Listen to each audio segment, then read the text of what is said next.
అందరికీ వందనాలు. Vision QT fellowship YouTube channel వీక్షకులందరికీ స్వాగతం. మీరందరూ బాగున్నారు కదా? మనము మొదటి తెస్సలోనికీ పత్రిక నుంచి ధ్యానాలు మొదలుపెట్టాం ఈ క్రొత్త నెలలో. నేడు మన ధ్యానం కోసం ఏర్పాటు చేసుకున్న వాక్య భాగం ఏమనగా మొదటి తెస్సలోనికీకి రాసిన పత్రిక 4వ అధ్యాయం 13వ వచనం నుంచి 5వ అధ్యాయం 11వ వచనం వరకు. దయచేసి మీ దగ్గర బైబిల్ ఉంటే తెరవండి, కలిసి కొన్ని వచనాలు చదువుకొని మనం ధ్యానంలోకి వెళ్దాం. నేను మీకోసం 13 నుంచి 4వ అధ్యాయం 13, 14, 15 నేను చదివి వినిపిస్తాను. సహోదరులారా, నిరీక్షణ లేని ఇతరుల వలె మీరు దుఃఖపడకుండా నన్ను నిమిత్తము నిద్రించుచున్న వారి గురించి మీకు తెలియచేయకుండా నాకు ఇష్టం లేదు. యేసు మృతి పొంది తిరిగి లేచినని మనము నమ్మిన ఎడల అదే ప్రకారం యేసునందు నిద్రించిన వారిని దేవుడు ఆయనతో కూడా వెంటబట్టుకొని వచ్చును. మేము ప్రభు మాటను బట్టి మీతో చెప్పినదేమనగా, ప్రభు రాకడ వరకు సజీవులమై నిలిచియుండు మనము నిద్రించిన వారి కంటే ముందుగా ఆయన సన్నిధి చేరుదుము. చదివిన వాక్యమును దేవుడు దీవించునుగాక. చదివిన వాక్యమును బట్టి మనం ఏర్పాటు చేసుకున్న అంశం ఏమనగా, ప్రభువు తిరిగి వచ్చినప్పుడు. ఈ వాక్య భాగము బాగా చదివిన తర్వాత సారాంశాన్ని మనం గమనించినట్లయితే, ప్రభువు తిరిగి వచ్చినప్పుడు క్రీస్తులో మరణించిన వారు తనను కలవడానికి మొదట లేస్తారని పౌలు విశ్వాసులకి హామీ ఇచ్చాడు. రాత్రిపూట దొంగ వచ్చినట్లు ప్రభు దినము అకస్మాత్తుగా వస్తుందని ఆయన హెచ్చరించినట్లుగా మనం చూస్తాం. అది గర్భిణీ స్త్రీకి ప్రసవ వేదనలా ఉంటుంది. అది ఊహించిన విధంగా వస్తుంది మరియు తప్పించుకోలేరు ఎవరు కూడా.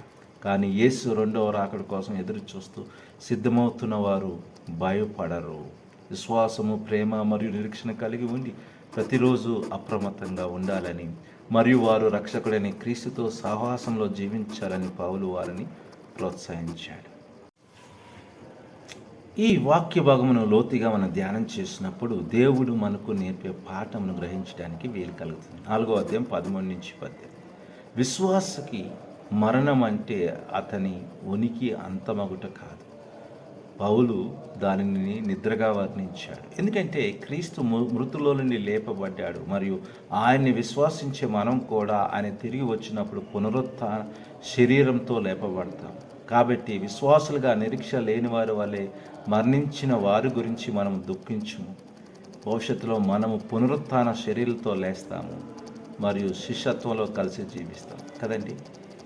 మనం మరణించిన తిరిగి లేస్తాము అనే నిరీక్షణ కలిగి జీవించాలని పౌలు మనకి గుర్తు చేస్తాం. ఈ వాక్య భాగం ఇంకా మనం లోతుగా ధ్యానం చేసినప్పుడు 5వ అధ్యాయం 1 నుంచి 11.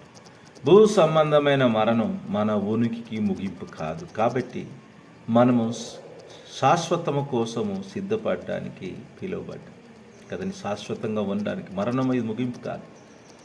విషయాన్ని ఆలోచించేయాలి. యేసుడు రెండవ రాకడ కోసం మనం ఎదురు చూస్తున్నప్పుడు మనం ప్రతిరోజు విశ్వాసం ద్వారా జీవించాలి. తద్వారా ఆ రోజు వచ్చినప్పుడు మనం ఏమీ దాచకుండా ప్రభువుని ఆనందంగా పలకరిస్తాం.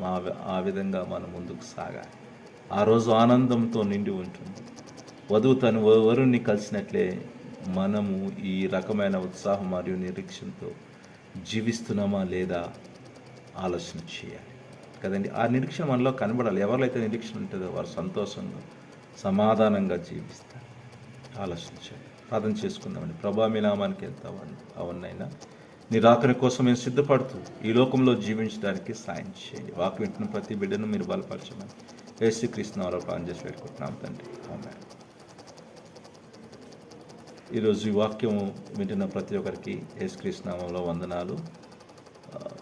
మీ అనుభవాలు మాతో పంచుకోవాలని ఆశపడలేకపోతే మనం సంప్రదించండి. దేవుని కృప మీకు ఎల్లప్పుడూ తోడైంది గాక. ఆమేన్.